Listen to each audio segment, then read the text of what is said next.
Hello YouTubers, this is Abi and I'm doing a WrestleMania 41 review of WrestleMania 41 Night 2 review. I am here to talk about the matches and in my opinion who should have won, who should have won, the same thing. And if any of you have watched Night 1, I hope you love it, and right now I'm going to talk about the matches. The first match is a triple threat for the Women's World Championship. Io Sky versus Bianca Belair versus Rhea Ripley. Now, it all started when Bianca Belair won the Elimination Chamber. Rhea Ripley was world champion at that time. At the time, Io Sky got screwed during a qualifying match for the Chamber because of interference for Rhea by accident. So Rhea gave her a title match, and Io Sky won because of Bianca Belair distracting Rhea, kind of, because, it was an accident too. But because of that, Rhea was mad, pissed, and she wants the opportunity for the Women's World Championship. And so they did a rematch between Io Sky and Rhea Ripley and Bianca Belair as the referee. Both of them accidentally hurt Bianca Belair, so Bianca Belair disqualified both of them, became a no contest, and well, because of that, it became a triple threat match. The contract has signed and everything else. But the match between those three was actually not that bad. It was incredible. That match was good. The athletic ability of those three women were great. But I am glad that Io Sky retained the Women's World Championship because, well, she won the title against Rhea Ripley, so it's better for her to hold it a little bit longer until she can lose to someone who needs it. The next match is Drew McIntyre versus Damian Priest. All I can say, this match wasn't that bad. I love the aggression between those two. To tell you the truth, I didn't care who won that match because it didn't feel much of a build-up enough of this match. But Drew McIntyre is the winner, so I guess he got his vengeance because he got screwed up by Damian Priest. So it makes sense for him to win, I guess. But the thing is, it was a good match between those two, so yeah. The next one is a fatal four-way match. Oh wait, if you're wondering what match of Drew McIntyre and Damian Priest, it was a Sin City street fight. So, it was a street fight, no disqualification and all that. The next match is a fatal four-way match for the Intercontinental Championship. Dominic versus Braun Breaker versus Finn Balor versus Penta. All I can say, this match wasn't that bad. I love the chemistry of all four of those wrestlers. But the winner of the match is Dominic Mysterio. He became the new Intercontinental Champion. Braun Breaker was the previous champion. Now, let me give you my thing. On two options, Braun Breaker was the first option to retain the title. But my second option was also one of Finn Balor or Dominic Mysterio. Because of the tension of the Judgment Day between Finn Balor and Dominic, I think this will be a good build-up of Dominic and Finn Balor separating. And since they're going to add a new member of the Judgment Day, I think it will make sense to replace Finn Balor, and I think Finn Balor will become a face. But here is a more off guard of this. After winning the match and became the new Intercontinental Champion, the fans were cheering Dominic. And I'm like, shocking. I guess they love Dominic now. I mean, it was surprising because he usually gets booed by all those people because, they hate him for betraying his father and everything. So I'm quite surprised Dominic Mysterio was getting cheered. But this is not right. It's not the right time for him to be a face now. I think he could be the new leader of the Judgment Day because they keep teasing him of maybe being a new leader of it. Finn Balor will get betrayed by the Judgment Day. I can see it happening, and I can't wait. The next match is Randy Orton. It is a open challenge. Now, here's the thing. The open challenge, loved it because we were guessing who will be the wrestlers. Now, there were a list of candidates that I thought might be in there. Could be I was thinking maybe Sami Zayn, Jeff Hardy maybe, or maybe Aleister Black, Rusev, or in a most obvious choice, Nick Aldis. But in a shocking of turn, the one who faced Randy Orton at WrestleMania was Joe Hendry. Yeah, Joe Hendry is the challenger for Randy Orton. And don't get me wrong, I love Joe Hendry, but I thought it would have been someone who was no longer with AEW, like Rusev or Aleister Black, or maybe in a obvious storyline, Nick Aldis. I'm just surprised it wasn't Nick Aldis, because I thought that would have made sense. Or maybe Sami Zayn. I mean, that was Kevin Owens' best friend, right? I thought Sami would be like, dedicating the match to Kevin Owens, but I guess not. All I can say, it was a good match. Kind of a short match, though. It wasn't long because it was like a last minute thing. But it was a good match between Joe Hendry and Randy Orton. It's just, I'm just disappointed it wasn't somebody like Rusev, Aleister Black, Sami Zayn, Nick Aldis. Maybe a nice surprising Jeff Hardy, maybe. But it was a good match either way. I'll give it that. It wasn't too disappointing, but it felt like it because I thought maybe Rusev, Aleister Black, or any wrestler that might challenge Randy Orton would be a surprising, but entertaining match. That's all I can say. The next match is Logan Paul versus AJ Styles. Oh my God.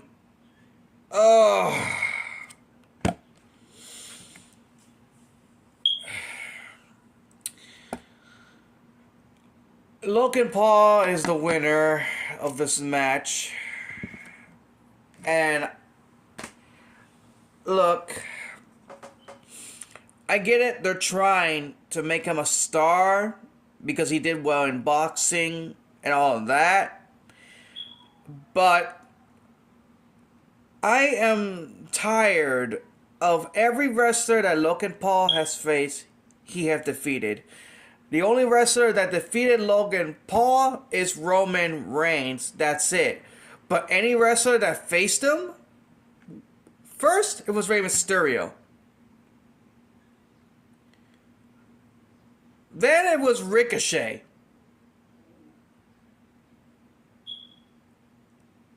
And then AJ Styles. What the heck are you doing? You making the wrestlers look bad by losing to an internet social media celebrity. You're kidding, right?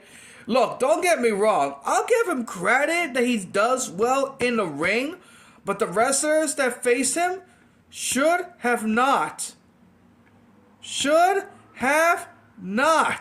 lost to Logan Paul. I mean, are you kidding me right now? Logan Paul should have not defeated AJ Styles. And not just that, AJ Styles just returned. Like, why are you making AJ Styles look bad? AJ Styles is one of the greatest, phenomenal performers in the modern era of all professional wrestling since TNA. And you make him look like he couldn't defeat a wannabe celebrity that is Logan Paul in wrestling. Look, I'll give him credit that he did well in the ring and he did well in boxing. But just because that he has did well on those things doesn't make him a great boxer or wrestler. The wrestlers that have worked their butt off should have not lost to a celebrity. Why? Why do you keep assisting of letting a celebrity defeat a wrestler? AJ Styles is a wrestler who has years of experience of competing in the square circle. And you let a celebrity like Logan Paul or anybody to defeat him? Now, if it was a tag team match, okay, fine. He could get away with it because a wrestler was with him. But in a one-on-one match, you're kidding me. AJ Styles is a great wrestler, and he should never lose to a celebrity like Logan Paul. I'm sorry. That's just wrong. I'm sorry. I can't. This is ridiculous. a wrestler should never lose to a celebrity. It ruins their credibility, it ruins their momentum, and it ruins their reputation. Because wrestlers who have done well, who have worked hard for their entire careers to be great, and you make him lose to a celebrity? Ugh. The next match is a women's tag team championship. Liv Morgan and Raquel versus Lyra Valkyrie. It was supposed to be Bayley with her, but because, and I quote, injury, don't worry, she's not really injured. I did my research. I read it on the internet. She is not injured, so I'm glad for that. But I do feel bad for Bayley for being taken out at WrestleMania because, I mean, I'm just, I like Bayley. I mean, she became no more contender for the Women's Tag Team Championship. I just disappointed that they get her out of WrestleMania. I mean, she worked hard to be at WrestleMania again, but okay. But here's a good thing. The one who became the replacement of Bayley is none other than the man, Becky Lynch. And I was really happy that she made her return. I mean, wow. It was a good moment. It's just... it wasn't much of a build-up enough for her to make a return. And it was like a last-minute kind of thing. I mean, I'm glad they win the Women's Tag Team Championship. But you just made your return and you win just like that. I mean, don't get me wrong, I like Becky Lynch, but it was just out of nowhere kind of thing for her to I mean, I hadn't seen it coming, it's just... I feel bad for Bayley for missing WrestleMania, but it was a good moment, I'll give it that. It's just... I mean, Becky Lynch returning and then winning the Women's Tag Team title. You know, it's like the same mistake when they made Charlotte Flair return and she won the Royal Rumble. It wasn't much of a build-up, but... I'll give it a win anyway. It was a good moment, and it was a good moment for Lyra because Becky Lynch was the mentor of Lyra, so I'm glad it was a good moment. So I'm not completely too much disappointing. The next and final match is between two greats, John Cena versus Cody Rhodes, for the undisputed WWE Championship. I love the promo. I love the build-up. It was a good moment. It was a good match between those two. Loved it. I love the heel. Love the aggression of Cena and everything else. But in a disappointment situation is the oh my god. John Cena wins the match, but I'm not mad about him winning it. It's how he wins it. Now, he's a heel, yes. It makes sense for a heel to take a coward's way out. But you know who interfered this match? Now, in my opinion, it should have been The Rock coming out and interfere this match. But the one who interfered this match is a rapper named Travis Scott. Okay, now I will give credit that this makes sense for Cody Rhodes to kick his butt. And because he slapped Cody Rhodes pretty hard, so it was like a payback for Travis Scott to get, hurt from Cody. But because of Travis, John Cena wins the WWE Championship. A record 17 time. And he has surpassed of one of the great legends in wrestling, Ric Flair. Okay, I can see why they did that. as a reward for Cena for being loyal to WWE for all these years and dedication and all that. But if that was going to happen, I wanted The Rock to interfere this match, not Travis Scott. A celebrity interfering in match should have been The Rock. The Rock. And you know why? Because he was the one who gave a signal to Cena to turn Cody Rhodes. The Rock should have been the one coming out. He should have been the one interfering in the match. It would have made the biggest heat ever. That would have been a great ending. And that would have been a great ending for Cody to chase it back. Now, for another situation, if any of you guys are mad about Ric Flair's record passing, do not. Because his record is not completely passed. And I'll give you why. I have done my research of Ric Flair's world title reigns. I have read every reign that he has regained and every match that he has competed. I have counted all of his recognized title reigns, including his unrecognized title reigns. Now, his NWA reigns, I have counted them, all of them. His recognized and his unrecognized. In a total of that, he is 13-time world champion. And because of that, I have combined all of his WCW reigns, his WCW world title, his WCW international world title, including his WWE title. Combined with all of his reigns, he is actually 25-time world champion. Now, there is a YouTube channel called Dave No Wrestling. In his own research, Ric Flair is 27-time world champion. So if you want to look at his YouTube channel of Dave No Wrestling of Ric Flair's world title reigns, you can watch it because he done his research too. And I did my research too. My research is 25 time. His is 27. So it doesn't matter of who's correct or not. It doesn't matter.